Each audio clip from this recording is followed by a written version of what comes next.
Tervetuloa Helmikuu Designin 3. koruarvonnan pariin. Helmikuu Designin ryhmän jäsenmäärä on nyt ylittänyt 600 henkilöä ja nyt arvotaan siis osallistuneiden kesken 3.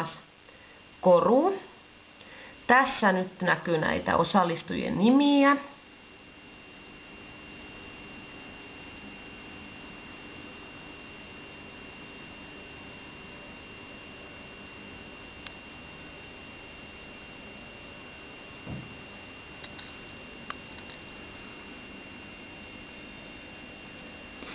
Ja virallisena valvojana meillä on tänään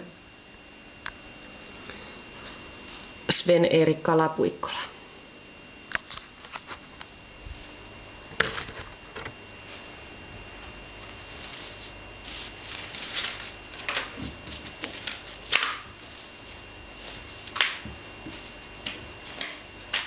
Ja arvonta voi alkaa.